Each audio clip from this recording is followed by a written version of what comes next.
Thank you very much for having me here. I'm really excited to talk to you all. Um, I'm going to start by talking about sort of my philosophy and the way that I think about this because I am not an expert. It was nice to hear Laura talk about the garden buddies that you don't have to be an expert. I don't have an educational background in um, the work of restoration. I actually struggle with ecological restoration because of a lot of people define it as bringing something back to like pre-colonization or something like that. And not only do I think that that's not possible, but it also doesn't really reflect kind of my philosophy and my passion. So I've started saying that I practice ecological restorative action. And there's a definition that's on Lifestyle Sustainability Directory that reads restorative action in the context of sustainability, refers to intentional measures taken to repair damage to ecosystems, communities, or resources, aiming to return them to a healthier, more functional state. And I feel like that's what I do, and you'll hear some about that in the rest of my talk. I'm also really inspired by the younger people. So I have a quote on here by Shia Bastida. She is a 23-year-old Mexican climate justice activist. And I really like the way she thinks about her work. I think it reflects kind of my idea of work, probably many of yours. So I put this quote on here. We are on earth to take care of life. We are on earth to take care of each other. And I really think that that's very important to think about. And one of the things I really like about Shie's work um, is that she's, along with her climate activism focused on changing harmful policies that are already in place, in order to avoid the burnout that comes with some of that type of work. She is also focusing with her friends and allies to create visions about what our future can look like and how we can move forward to start making that happen like right now. So um, I realize that the work that I do on our land and with Grow Wild does that for me too. It brings me hope and keeps me mentally and physically healthy. And when I meet and work with others with the same land philosophy, it helps to build community and hope for all of us. Much of like what you're talking about doing, um, like buddying up with people and sharing the knowledge that you have. So today I'm going to tell you the story of my journey to and experience with the ongoing work of Meadow property. And I'm hoping it will motivate and inspire you to try something like this on your own space. So I started my first sort of restorative work on a small plot of land in St. Louis, Missouri. I lived in this house that you see in this picture for 33 years, and I raised my kids there.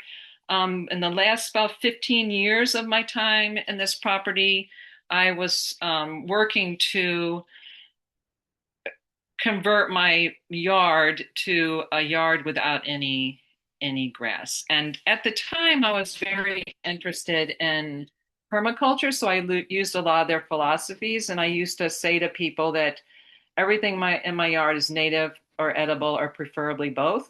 So I was like working both with native plants and with edible perennial plants mostly. So I during this period of time, I started working for the Missouri Botanical Garden as an environmental educator, and that's my background is more in education.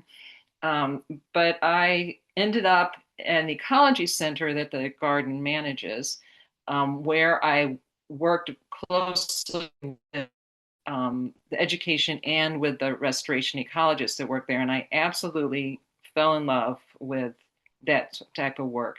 And that's just really where I began to realize that that's really with my education, but it's really where I needed to spend my time. So I started working towards placing some of that into my property here.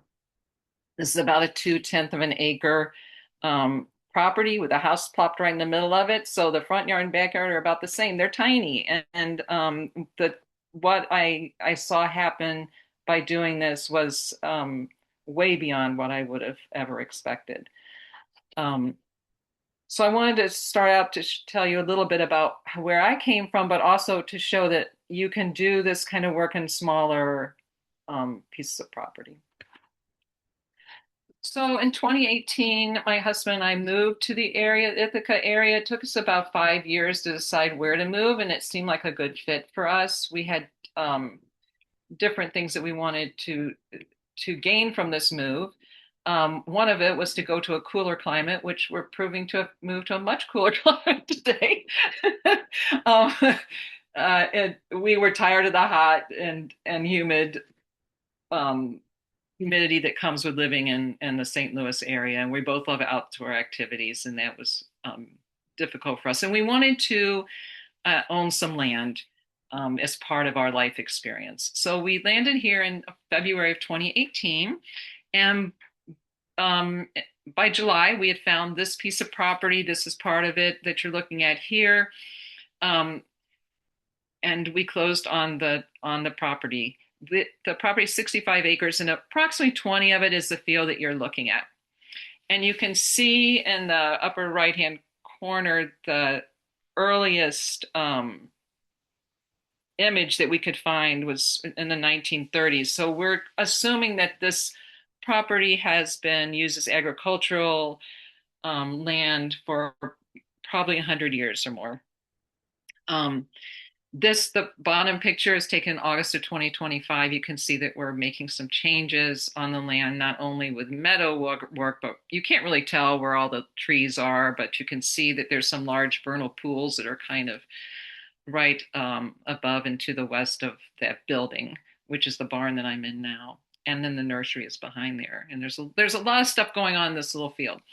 So while I don't practice a lot of permaculture, one of the principles that I really anymore, I used to do it a lot, but one of the principles that I really have hung on to is the observe and interact, where they suggest that you spend a year with a piece of property to kind of observe like how the water runs across it, the wind, what's already growing there, where how the light moves, trying to just identify what it's like before jumping in and doing something. And I love that principle. It's really hard to follow because when you have a piece of property and you get excited, you just don't want to wait a year.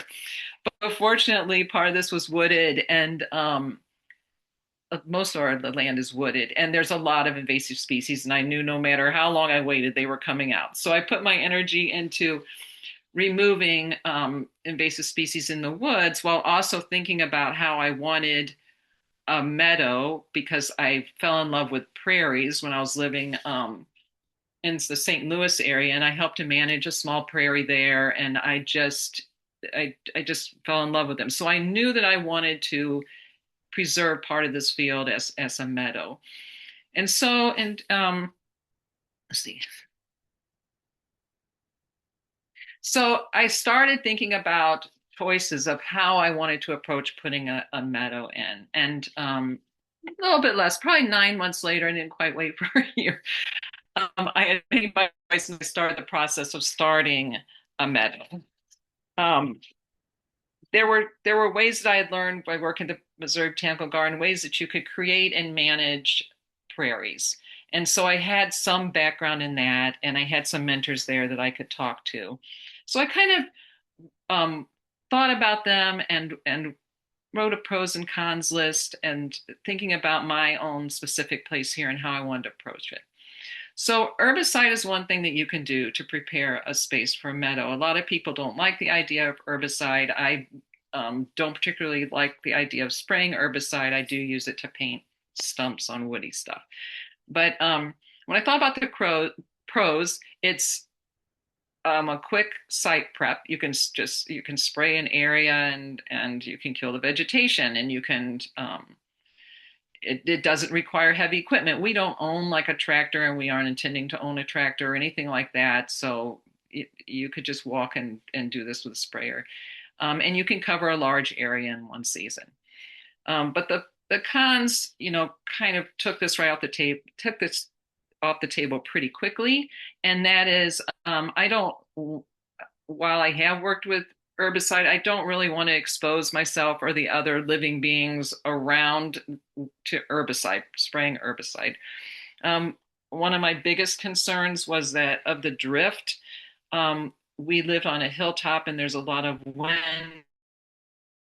Herbicide can drift into and kill things that are unintended. We also have a farmer next door to us that, as far as I know, doesn't use any herbicide on their land, and I just didn't want to bring herbicide into the neighborhood. It just didn't. It's not something I wanted to do.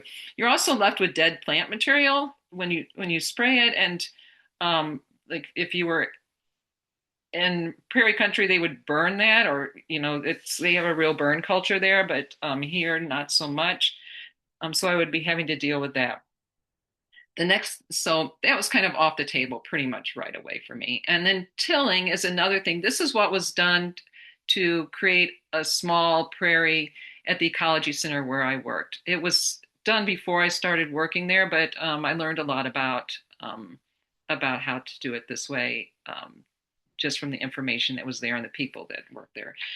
So the pros are you can cover a large area. Um, it's quickish site prep. I say quickish because when you're tilling an area, you need to put in a cover crop to help suppress the weeds, and then you turn it over. At least this is how it was done there. And then you plant another cover crop, and then again they would burn it there. And so it's just like taking time to prepare the soil, or prepare the site. The cons to me was damage to the soil ecosystem. Now, this field is probably doesn't have a very healthy ecosystem because it's been agriculture or hay fields or whatever for a long time. Um, the weed seed bank germination, which no matter how much you prep, is gonna be there, and you do need heavy equipment unless you're doing a small area. And again, we don't have the heavy equipment. So that was an option, but I ended up choosing for our particular project, suppression and or solarization. Um, the pros that I liked was there was no need for heavy equipment again. Um, you can prepare a relatively large but manageable area. And this was important for me personally because I tend to get really big ideas and then it gets a little bit more than I can manage. And so this kind of brought the idea into something that would be more manageable for me. There's no or little soil disturbance. The only con when I was thinking about this that I could think of was the waste. You are using tarps that eventually are going to break down and have to be disposed of in a landfill. I did not like that idea, but it ended up being the best fit for me, this particular approach. Now, there are other approaches. These were the three that I had some experience in. So that's what I looked at. There are a couple of other things under cons that are in italics. These are things I did not think about at the time, but I have learned. If you are using large tarps, like what you see in that picture that we are using, they're challenge moving them. We're going to talk about that more in a few minutes, but they're big and they're heavy, and if it's windy, you can either get really upset or you can really find it funny. But nonetheless, it's a challenge.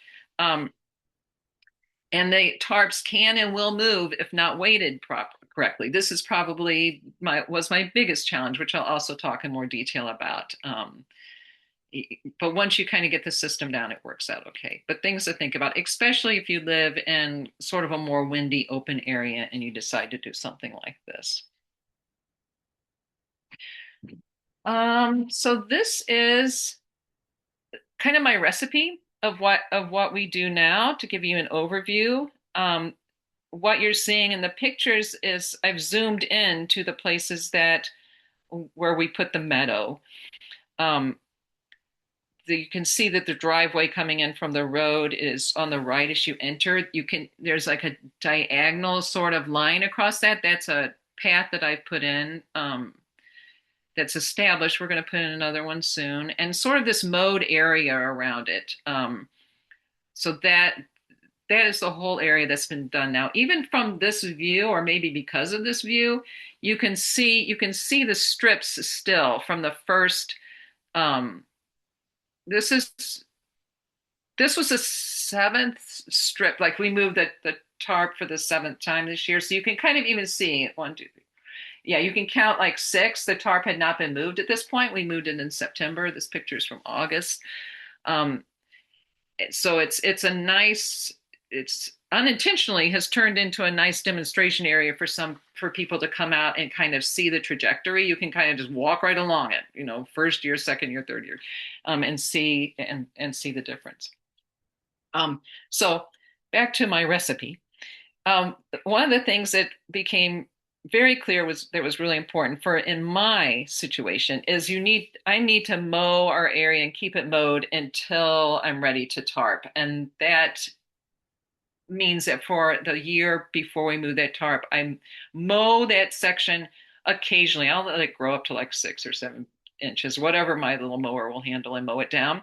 And this is because this old field has a lot of Canada goldenrod in it. So if you're familiar with looking at old fields in the fall, you'll see that they're covered with goldenrod, and that's likely either tall or Canada goldenrod. And if I don't mow it regularly, or I mow it right before, they produce sort of a woody stalk. They're not woodies, but it's a very woody stalk. And when you mow them down and then you put a tarp on it, they can and do puncture a tarp. The same would be true if you have woody things. If you have trees or shrubs that are trying to encroach on your field, like they will, you need to keep that mow down, or else you're going to have a lot of work to prepare. So I just mow that the year. When I'm mowing, I just run through there every once in a while when it looks like it's getting high, and that makes a big difference. And then I mow it close before we move the tarp. So when you're ready to tarp, you should use high quality tarps to cover the area. The other thing that I learned was that you really need to invest in some good quality tarps. The first year I did it, I used whatever I could find. I used some. We have a place near here that rents like tractors and whatever equipment, and they have what they call a driveway tarp kit, and it's about 12 foot wide and about 80 feet long, and I guess that pretty much covers the lengths of driveways. So I got a couple of those and put them in, but mostly I was just looking for old tarps we had or whatever we had and weighing them down with whatever I could find, which was anything from like leftover building lumber to board wood to bricks, whatever I could find. That's a big mistake. And that's because first of all, a lot of the old tarps that you're putting down are degrading already, and they just become a mess. Probably the biggest problem for me was again the wind. And if you don't have them weighed properly, they will come loose. And the more you try and put them back to the right place, the more you're likely to leave openings and cracks in it, and then you have vegetation growing up through it, which you don't want. So you can find this geotextile at like Lowe's and places like that. They're permeable, which is nice. The other thing is if you use regular tarps, you have water sitting on it and mosquitoes. It's just it's a mess. And they last at least 3 years. If you take care of them and are careful with them, they'll last longer, which is really nice. It's not fun to have to throw them into the landfill, but at least if you can get many years out of them, that's good. So we also secure the tarps now with almost all cinder blocks, something that's weighted. And if you check like Marketplace or some of those places online, you often can find people that just want you to come get this stuff for free. And get it away. We've done some of that, but really cinder blocks aren't all that expensive and worth the investment. And spacing them is really important. We space the ones around the edges 2 or 3 feet apart, like close. So we've got a lot of them. And then don't forget to weigh down the middle. When wind goes across these tarps, it'll lift from the middle and pull out from the sides. One of the hardest things for me to do is overlapping the tarps at least 12 inches, because you always feel like you're losing some of the space you could seed. But that's really helpful to do that, to overlap it that far so that the seed bank underneath it, if they start, if and when they start um, germinating, if they can find that light, they'll come out there. Um, and it's really to your advantage to make sure that you don't have plants growing out from those seams and overlaps in there.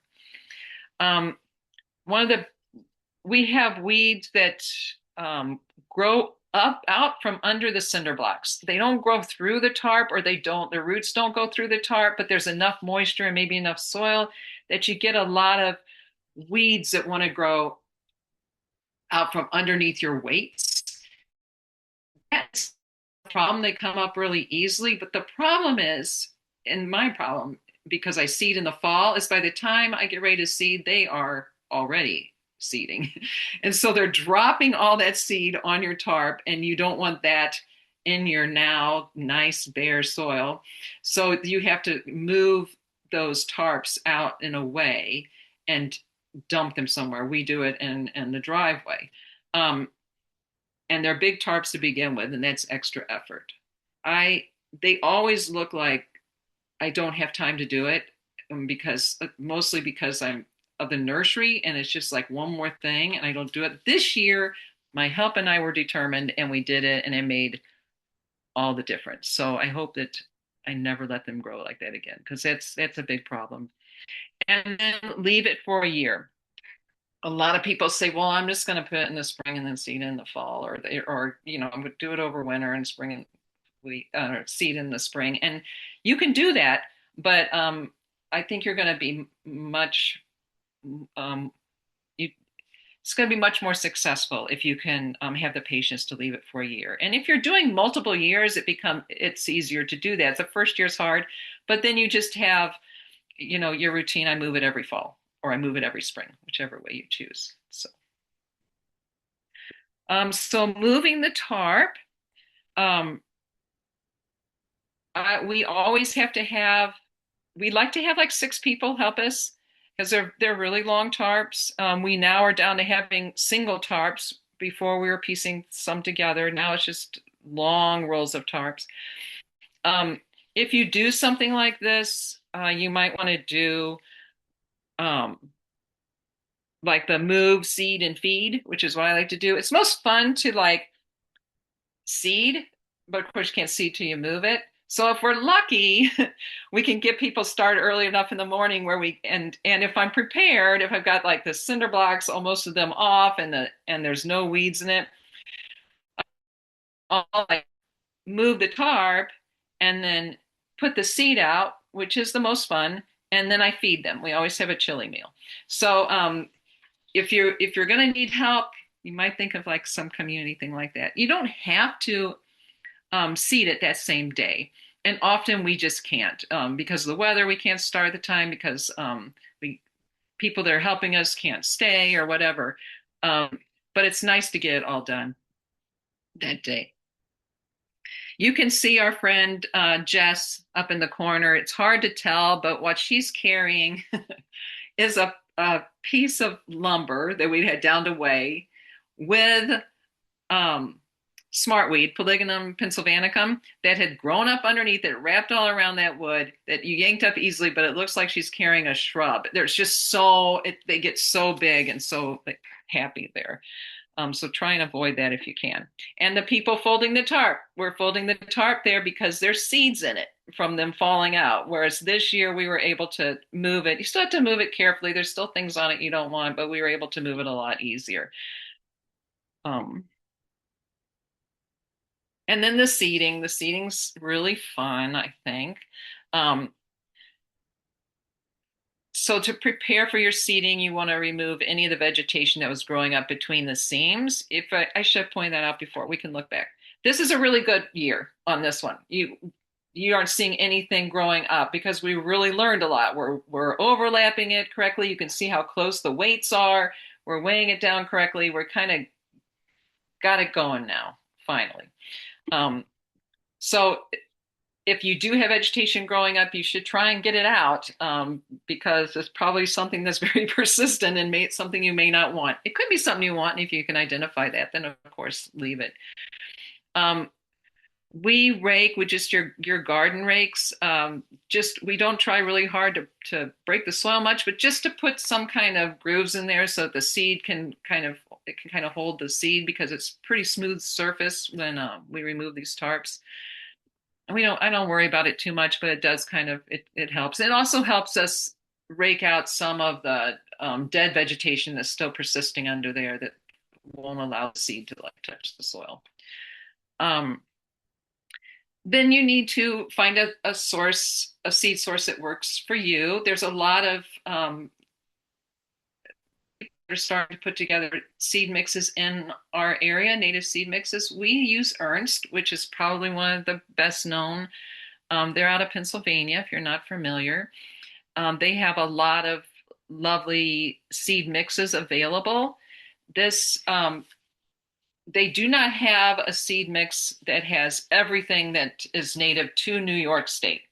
They will do custom mixes. I've never done that. I'm okay with having a, a species or some species in there that are just like outside of our boundary. That's all right for me personally, but it may not be for you, and they will work with you, and other people will work for, with you, I'm sure. Um, you're going to learn a lot about your land and as you start doing this, and if you're going to do it over multiple years like me, you might want to decide to adjust your seed mix as you learn that you're buying seed that's never coming up. It just can't compete with whatever your conditions are. Sometimes you can try other things, and I've done that a couple of times. Sometimes I've gone back, and sometimes I've kept something. But you'll need an annual cover crop, and this is to help suppress some of those weeds that want to come up right away. If you're seeding in the fall, it would be a rye. If you're seeding in the spring, it would be oats. Um, and you're going to need some kind of material to help you more evenly spread your seed. So sawdust or sand, both of them or either of them would need to be damp because you want it to hold your seed. So when you order your seed, you'll be surprised at how small the bag is for the area that you're going to be seeding. So you need something like this to help you be able to spread it more evenly. We spread it by hand. And what I use are bedding pellets that you can get at Tractor Supply. They for like horse bedding. I'm sure used for all kinds of animal beddings, but they're advertise them as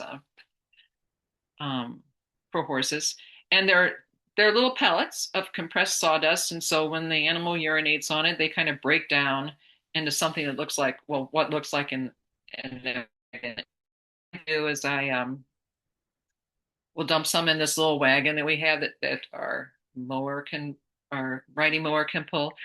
Um, and I just have my hose there and I just spray a little bit of moisture in there and stir it with a stick and, until it breaks down into the amount that I want. The rule of thumb is a ratio of 5 to 1, 5 being your sawdust or sand to 1 part seed. I don't worry about that anymore. I'm sure mine is more than 5 to 1. I'm sure because if I have people helping me, I want lots, and people are learning. They're going to dump more in some places, and it's not going to be even mix. I don't worry about that. I'd rather people have the experience and have the help than get it exactly right. And also, ideally, you would want to go one way all the way across and then turn and go the other, so you have like this crisscross of spreading. That doesn't happen very often. We usually don't have enough when we get done going the first time to make it all the way back. So then what we do is we just go and we find places where there's not sawdust. The nice thing about having sawdust is that you can see where you put down seed, and we just go around and find areas and fill in like holes, I guess. While we use it, you can see these white buckets in there. They're like painter buckets or something like that to scoop out of the trailer. And then I usually have some of the quart yogurt containers, something like that you can scoop in there, and it makes it a little easy to kind of shake it gently out on the ground. Um, so you're just going to try and cover the area as evenly as possible. You can get these rollers that you can pull behind tractors that you can go over to compress the seed because you want to try as best you can to have seed to soil contact. Um, we just walk on it. So I encourage people to walk all over it. Don't worry about it. In fact, if you seed in front of you and you can walk right on it and seed some more, that's good. That's how we do it. It's fine. When I worked at the ecology center, we would seed with kids and we would have a rate or some music and we would all have a dance party on it. So it's just like you just want to try and get that seed, touching the ground as best you can.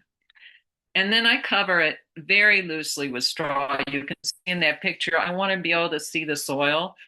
Um, it I hope that the straw does help a little bit to keep some of the seed from blowing away until we get some rain, maybe hide it a little bit from the birds and rodents. They're going to want to eat some of it.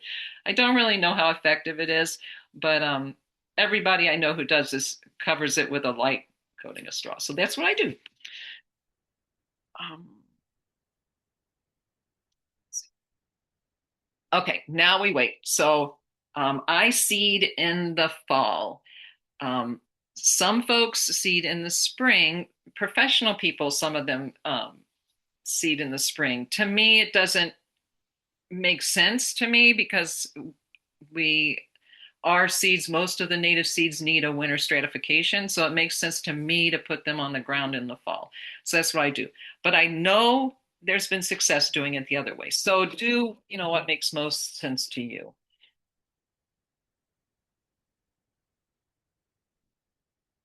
Okay. So your first year growth, I call that the terrifying year. I don't, it doesn't matter how many times I do it, I fuss and worry about the first year. It always looks terrible. There's not been one time when it didn't. And people talk to me about it. Oh, our meadow failed. We sowed last year and it's just a bunch of weeds. I'm like, give it time. Um, the first year is when you're going to learn a whole lot about your space. You're going to learn what's in your soil, in your seed bank that's in your soil. Mine is white clover. And it is, you can see in that picture, this is one of the worst places where it is. It is so dense there that any of my native seed will have a hard time coming up through that. It's just something I'm having to deal with, and I'm dealing with it in different ways. Some years there's a lot of clover, and other years there's not. Um, so it's not going to be very attractive. And here's okay, I'm going to say a little bit about the seed mixes, the wildflower seed mixes that you can buy at, I don't know, Lowe's or online. It's a beautiful meadow mix. And here's what I found that happens with this is your first year won't look like what we're seeing here. The first year, because they often will load it up with your annual like cosmos and um, zinnias and short-lived perennials like black-eyed Susans and brown-eyed Susans. So you get this glorious field of flowers.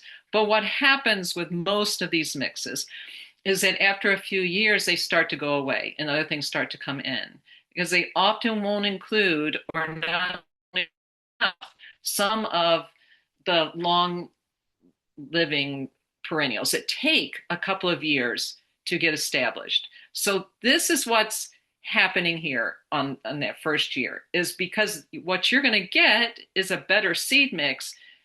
It's not going to be full of, beautiful flowers that first year. They're going to all be down below, like starting their growth. So what you need to do is keep the vegetation cut to around 8 inches tall because you're going to probably get a lot of annual fleabane or other annual weed seeds that you've got in the soil. They're going to come right up and they're going to shade out your littles that are trying to come through. This is not it helps me none with my clover problem. But this is what you should do, and this is what I do, because the clover loves the sun.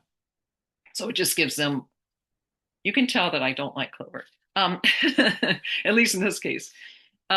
So the other thing you can do is just go through there and remove undesirable plants or their seed heads. If they're, and especially on their edges, if they're trying to creep in or grow up, if you maybe didn't get them all out and you had like a crack in your tarp overlap or something, you can just do that. Most of the time with those, I will just carry pruners with me and just cut them off near the ground or even cut off the seed heads. Just try and manage it like that. But the most important thing is don't despair. Um, the second year things start to happen, um, there you'll likely start seeing short-lived perennials in there, like your brown-eyed Susans, your black-eyed Susans, native rye, or other cool season grasses that might be included in your mix. I usually see Pisma digitalis, the foxglove beard tongue, sundrops, a variety of asters, Monarda, but some of I won't see some of the other ones, but you start to like get excited. For me, these things growing up will start to suppress the clover because they do not like this the shade, and you'll start to see something that's happening. I would suggest cutting your paths. And I would suggest that you do cut a path. You need to get in there. Like looking at a meadow from the edge is beautiful, but it's nothing like surrounding yourself with it. I would cut it early. Um, it's very difficult for me to cut it because I don't want to cut over any of my of my plants that were in the seed mix.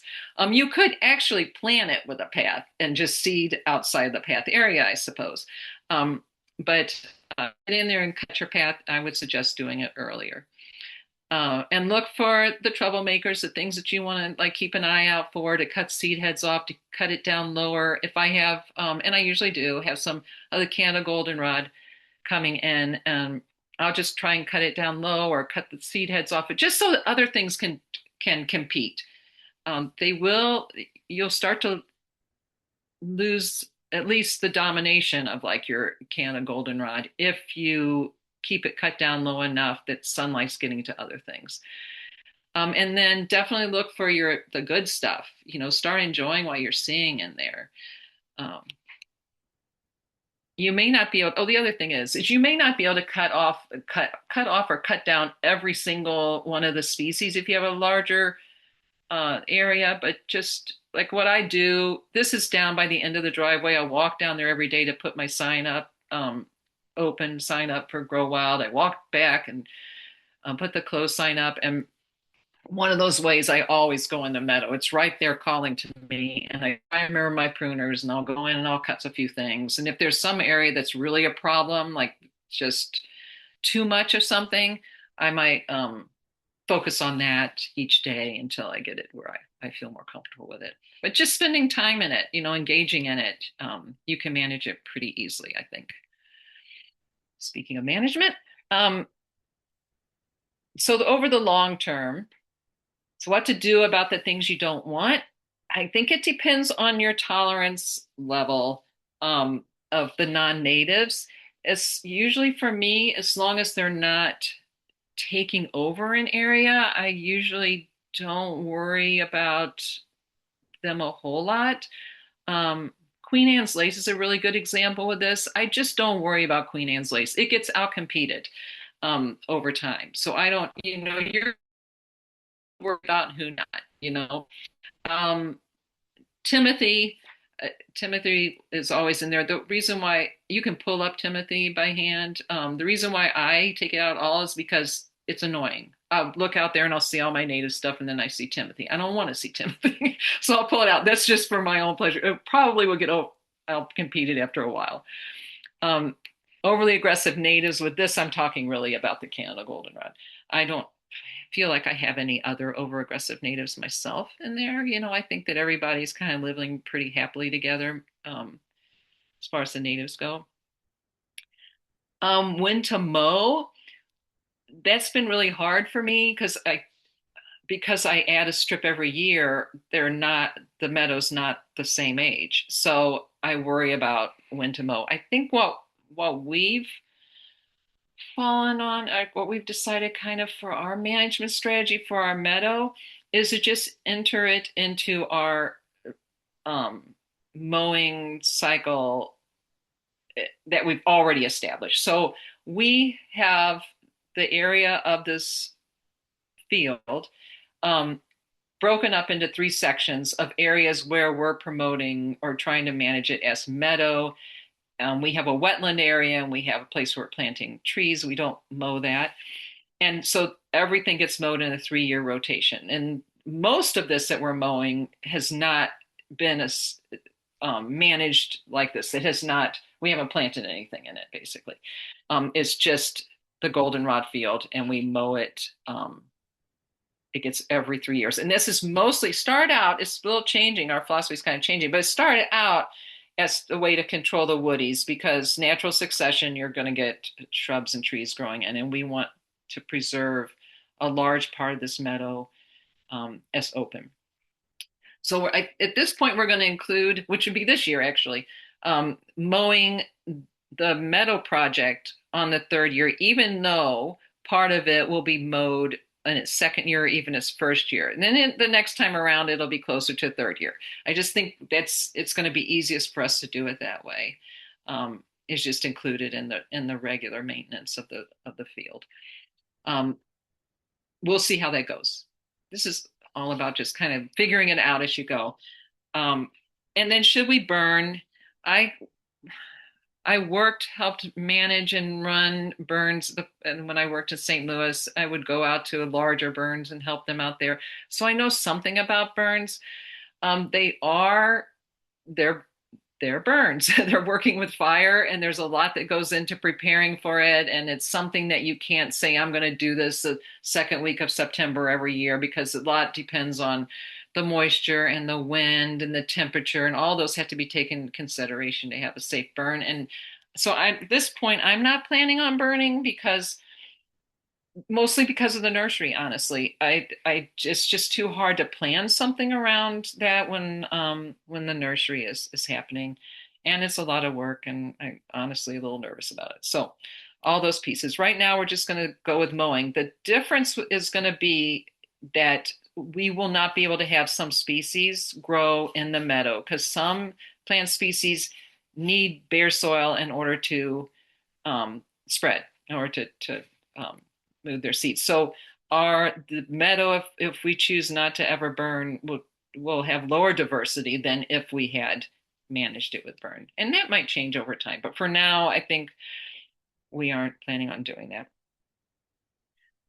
So I think a lot of our restoration or restorative work, we treat it like kind of the way we have managed the land and farmland and stuff, in that we are in control and we know how to handle it, and that's a hard thing to let go of. It's like, it's my meadow and I'm going to do it. But I'm learning that if we engage with our space, that we're going to discover that we have allies. And I'm going to talk about this particular ally. This is the goldenrod leaf beetle that I began noticing on a section of our land that we are just managing by mowing. There's been no seed planted in there. And I started noticing the little larvae on those little black things in the early part of the season when I would mow paths, because I mow paths through there, and I would see them. It's like, oh, they're eating the goldenrod. That's interesting. And then I would see these beetles. I didn't make the connection between the two of them until this last year when I was mowing. And there were so many of those little beetles that they would just, if I would brush up against the goldenrod, they would just shower on me. And I'd have to stop every once in a while and shake out my pants. They'd be crawling on my pants. And luckily, we live in a place where no one can see me, so I could shake out my pants and then go on my way. And so I did some research, and the Friends of the Mississippi River, I found that they had something like this happen in a meadow project they had seeded that was then taken over by the Canada goldenrod. And they were managing it by mowing, which I had planned to do actually in this section. If you mow in July, The birds that would normally be nesting in your field or meadow have finished, and there's still time for growth. So you can mow it, and it'll allow other species in there to have time to grow up and get ahead of the goldenrod a little bit, so it can start building. So they were planning on doing that in their field, and they noticed the goldenrod leaf beetle there. And so they said, well, let's just see what happens. And they waited. And like about the third year, which kind of makes sense for me here, the population exploded, and the beetles, sometimes they actually killed the goldenrod, and they definitely suppressed it. Same thing happened here. So I don't know about killing it. I wasn't researching that much, but that the goldenrod, the Canada goldenrod, only reached about half this height that it normally would have. And lo and behold, up came asters and sedges, and we have some experimental plots where we have planted natives, suppressed and then planted natives for hoping that they will seed out into these areas. And I found bee balm, which it's not native to Tompkins County, so I know it came from one of these plots, all coming up. And so I was just delighted. So now I'm like looking for them everywhere. So it just reminded me that we don't know everything, and we need to pay attention to who's out there trying to help us. Because if I had mowed, I would have destroyed a lot of of the beetles, because I was getting ready to mow that larger area. So surprises.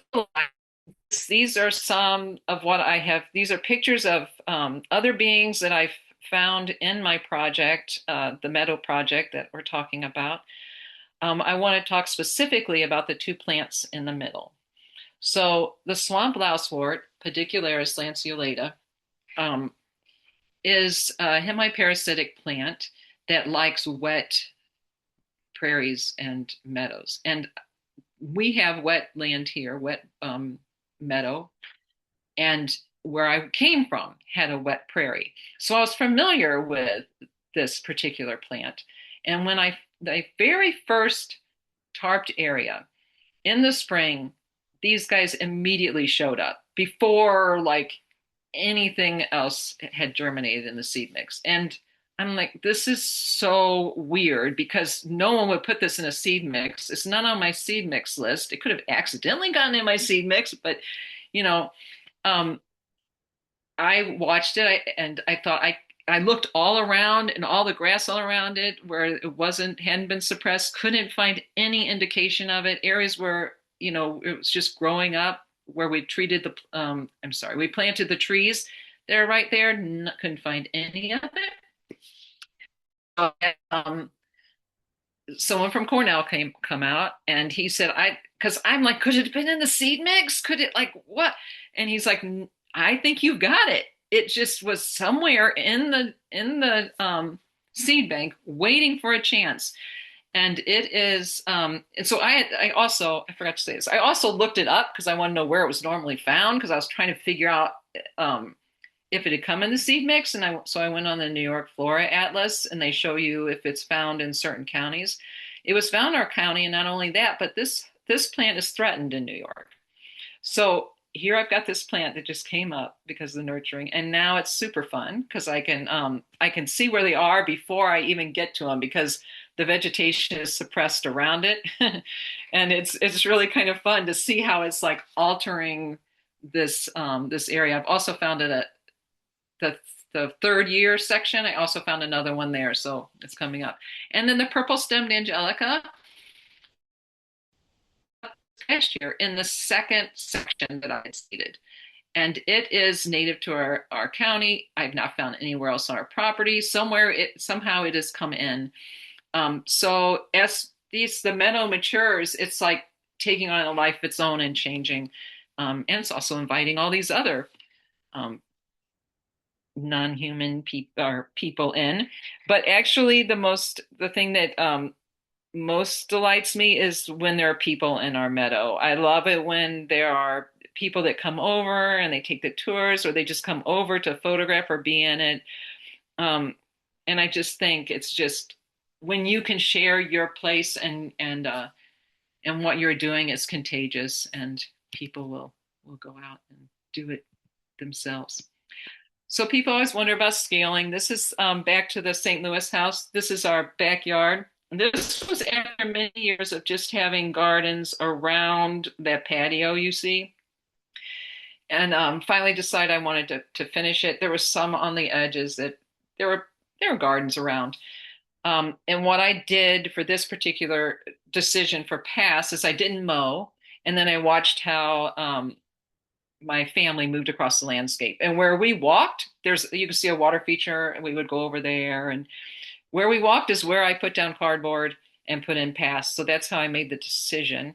In the other two pictures, you can see that I outlined it with whatever I could find there. There's cinder blocks, but I replaced it with like cobblestones and stuff. So I think just you can you can start however you want to with small, but if you decide to like do it all, there's you can. And then the front yard, how about the neighbors? People ask me about this all the time. So my approach to the front yard was to make it look a little bit more manicured. It does not look in this picture. If you're on the sidewalk, it would look more like that. But why I took this from the street and why I wanted to see it from here is that the curb is all for the neighbors. It says neighbor's garden, that white sign. I put some soil in there in that little fenced area and put in like herbs and had scissors there where they could cut the kind of gone crazy zinnias and cosmos, and invited people in. I also got a sign to put in the yard so that it knows there's intention, and that was from the Audubon Society. They have a really nice program there where you can um, get signs from them and put in your yard. So those kind of things um, really help to make it possible to garden. Oh, the free plants. Also in the front, I wanted it to look more manicured, and instead of letting, and our natives will spread. So in the spring, I would kind of dig up some of those babies and I would put them down on the street in little pots with a little strip of paper that said who they were and where they'd like to be planted. And I would just let people, every year they took all of them. People would just come by and take them. And then I would see my plants growing around the neighborhood, which was really nice. So I think engaging people in your space is helpful for all kinds of reasons. I also was part of a tour. I had a person who became a friend who started the Sustainable Backyard Tour in St. Louis, and she asked me if I would be on her first tour. It ended up I was on a number of tours and helped her. But just having people like come through and talk to you about what's going on can help to spread the word. So, um, closing. I I really want people to think about this work as a loving work, a nurturing work, a way for you to connect or reconnect to the natural world. I think nurturing and caring for all life on Earth is nurturing for ourselves as well. And I think I know we're a species that are born for this. I mean, we are have we're part of nature, and I think part of what we are here to do. So I hope all of you are working towards a better world for the future of our children and grandchildren. But we can all become burnout by always fighting against things that are wrong. So we also need to fight towards a better story, our collective vision of the beautiful world we want to see in the future. And we can start that in our own space, whatever size. Put down roots and model what it's like to nurture the earth and practice reciprocity to really feel the earth's gifts. The earth gifts us every day, and to share the part of ourselves in our life to build a community of hope. And my last quote is from Ralph Chamey. He from a TED Radio Hour, "What a Living Whale is Worth in the Fight Against Climate Change." Um, Let us not wait till we get it perfect, because if we wait to make it perfect, there'll be nothing left. So thank you so much for letting me tell you my story. I'm so glad to be here, and I'm glad all of you decided to take this time to spend with me listening to my adventure. Thank you. Thank you, Deanna. That was amazing. So much information. Thank you so much. And I hope you can see all the hearts floating up across. Yeah, thank you. And so I think there's some questions, and maybe Donna can help with that in the Q&A. Donna, are you Yep. There's okay? Good. let's see. So the first one was, what portion of rye or cover crop is in the seed mix? Oh, that you buy separate. So the cover, at least if you go through Ernst, the cover crop you buy separately. And I don't actually, I just do it every year now. I will say, if you decide to buy it through Ernst, they were great. They'll talk to you on the phone and help you figure it all out. And so I always buy it. Shoot, I wish I had it available. Uh, I always buy the same thing every year, and I don't remember what the ratio is or what the amount was. Sorry. Okay. The next question is, how do you keep it mowed at 8 inches? Oh, thank you for asking that. I forget to say. So, or forget to say that you can't do 8 inches with a push mower or riding mower. So I use a trimmer. I just walk through with a trimmer. Um, Anytime that I can engage with the area is helpful too. So while I'm trimming, I'm looking like who's out here that's away from the path. But I do that. It is kind of, it's a lot. Depends on how much you decide to do. There are people who do and are successful doing this, mow it with a riding lawnmower at its highest height, which is, I think, probably maybe 4 inches. So if it's too large an area or you don't want to use the trimmer, then you can go ahead and just mow it. Yeah, before we continue, Deanna, can you stop your share and then we can see everybody on the screen? Because I think we have also some questions from people who are still on. Thank you. Okay, Donna, go ahead. Um, how do you find straw without weed seeds? I don't. I mean, I try my best. I will say that. I try my best to, but I can't always. I can't. There's not a consistent place I can get it. So I just ask them. I don't know. I just do my best. I don't have a source for getting weed-free straw. Let's see. One of them is, can you explain what you mean by you do a cover crop every year? Um, the cover crop, I don't do it every year. I only do it when I said every year, I meant every year that I plant seed. So after the first year, I don't do that.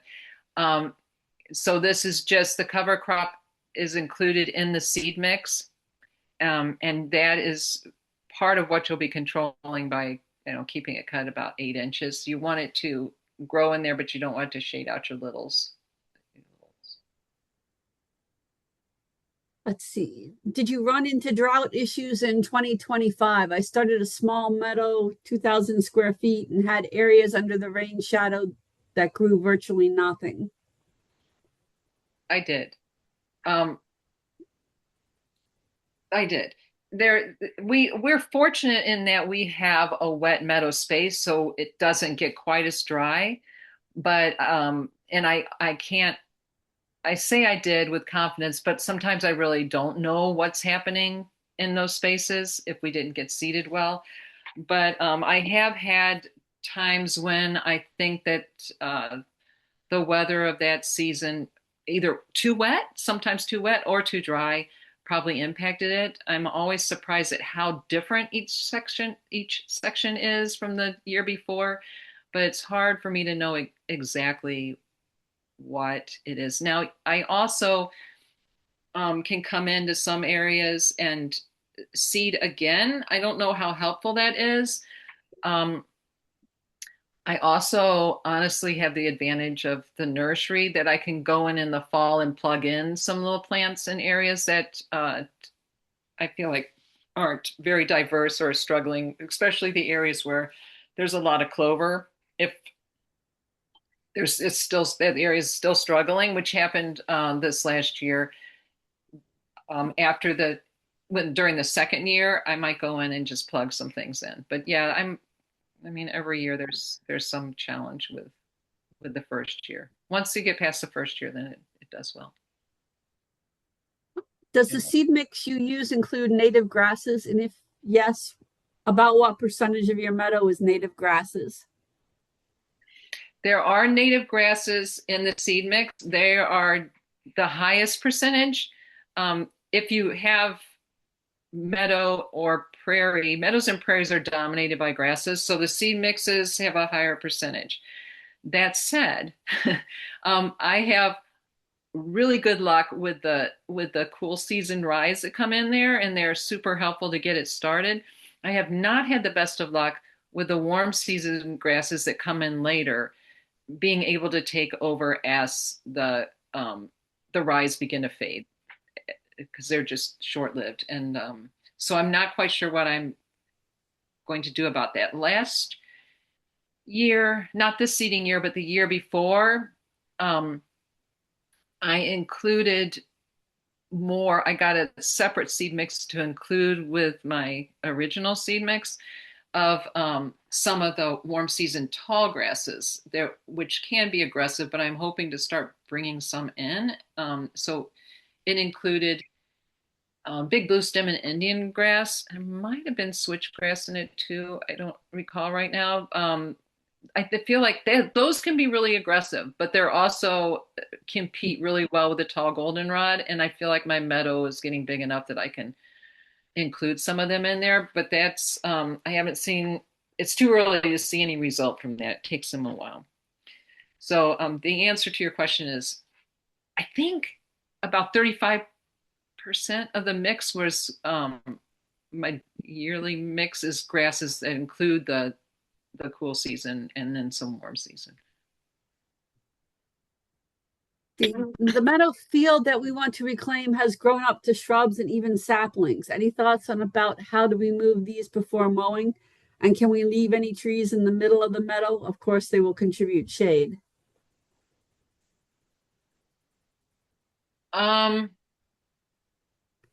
You need to get those out. The not the middle ones, but the ones that you don't want in there for your meadow. It depends on if you can't mow them at this point, then you would have to like cut and paint them. I think. I don't know any other way of doing it. And that would be like what I use is a dabber. I use old shoe polish bottles and just put the glyphosate mix in there and just cut and dab, but you'll need to get them out. I like leaving some um, trees and shrubs around the meadow. I think that's important.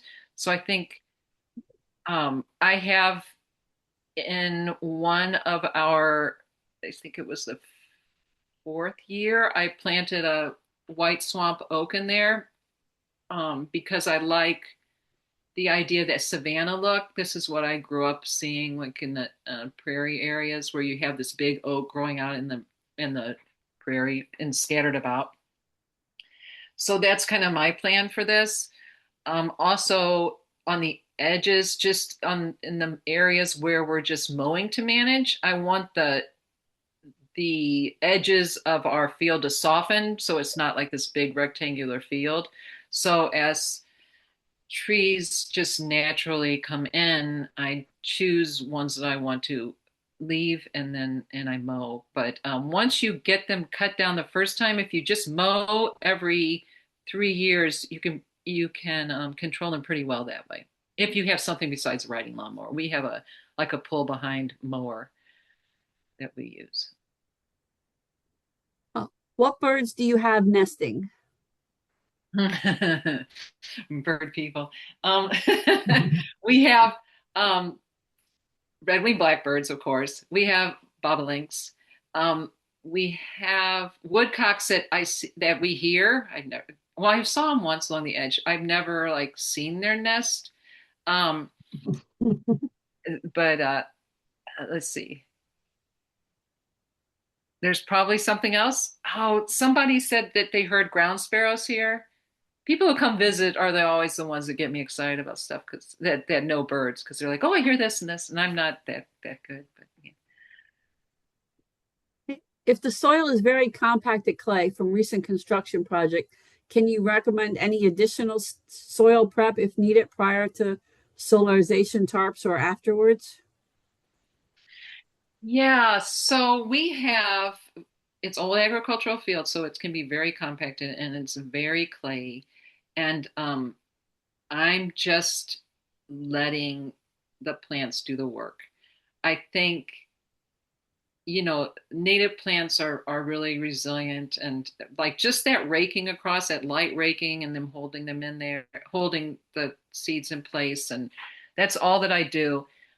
Again, I will say that my diversity is less than it could be in there in my meadows because I'm not burning and I'm not really loosening the soil. But I'm hoping that that will change over time as it heals. There's definitely people out there that will bring in amendments in soil, especially like when they're tilling, and that's loosening the soil and probably making it easier for their roots. But I found that,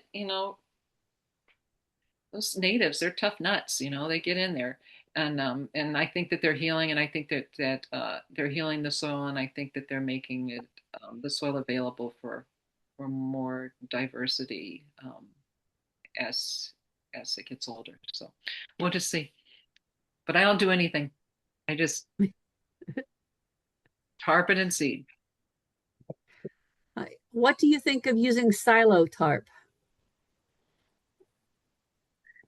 This if I understand correctly, the silo tarp is not permeable. If that's correct, then I wouldn't use it. I know people that have gotten old banners, like places that sell those, also aren't permeable. And I guess I mostly worry about just water sitting there. I don't know. I might do it now that I'm talking about it. I might do it if I had access to some of that material. But I really like what we use just because it's permeable and it's been holding up so well. Are there any new animals in your meadows? Are you affected by beaver? We don't have beaver habitat, um, so we aren't affected by them. Um, are there any new? I mean, a lot. I would say that there's some really cool insects in there, like the shamrock orb weaver that I showed on there that I don't see anywhere else. And we do get a lot of insect activity, especially at night. If we walk in there at night in the summer with a flashlight, we see a lot of moth activity, which is really fun. Um, I think that the animals, like mammals that we see in there, are already on our land, but they do go over there, like fox and coyote, lots of rabbits, which is nothing new. Um, yeah, I can't think of anything that I would say is new, except for insects, probably specifically to that area. Let's see. Someone said, I didn't notice any milkweeds in your photos. Do you have this in your meadow? Yes, I do have them in the meadow. Common milkweed is the only one that is in our meadow. Um, we I have swamp milkweed outside of the meadow in what I'm trying to make like small demo meadow gardens. So they might spread in there eventually. And in the seed mix, there they have butterfly weed in my seed mixes, but I think I'm too wet for that, and it has not become established in there. Um, how is the perch working out? I'm sorry, say that again. How is the rapture perch working out? Oh, um, someone who's been here. So last year we put up a what's called a rapture perch, and that is like it's about 20 feet tall, just perch for to bring raptors in closer to the nursery. I have not seen a hawk on there. We do have owl activity closer to the nursery, so owls might be using it at night. And we do see occasional hawks around our woodland edge. So the idea is to bring. We have a lot of rabbit activity around our and problems around our nursery. So we were trying to bring in more predators. Um, so we put this up.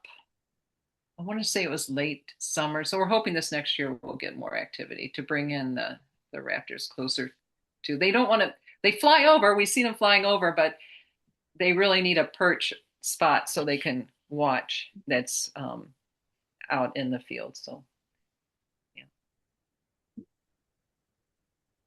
All right. I think this is the last one.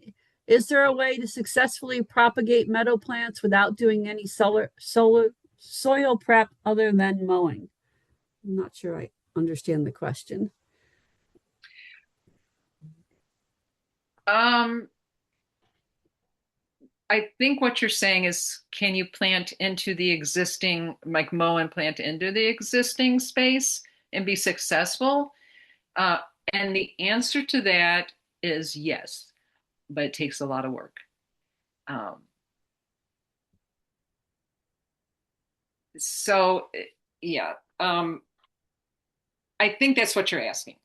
Another thing that I didn't mention in here, though, that might be helpful is that we started what we call the crop circles out in the area that I described where the beetles were about 3 years ago. And we did tarp this area and then we did not seed it. We planted into it little seedlings and things. And we call them crop circles because they're set up so I can mow around them and keep the help to keep the goldenrod from encroaching, the Canada goldenrod, in the hopes that it will seed out. And we actually, I mentioned it, we actually saw some evidence of that this year when the Monarda fistulosa was found out in the field. So, because we can't tarp acres and acres, we're trying different things, and that is one of them. And I'm hoping this next year, since we did have some goldenrod suppression, that we'll start seeing more. But there is also a project called the Marshy Garden at the Soil Factory, if you're not familiar with it, where they did what I think you were suggesting, in that they did not prep the soil or try and remove the soil at all. They just started planting in there, and it is an absolutely amazing project. That if you haven't seen it, you should get down and see it. I don't know how old it is now, at least 3 years probably at this point, and it is doing really well. But it takes the people who started it, Ash Berlito and Brandon Hoke, they spend a lot of time down there weeding it and making sure that there's room for those natives to grow. So there's all kinds of ways of approaching this. This is certainly not the only one.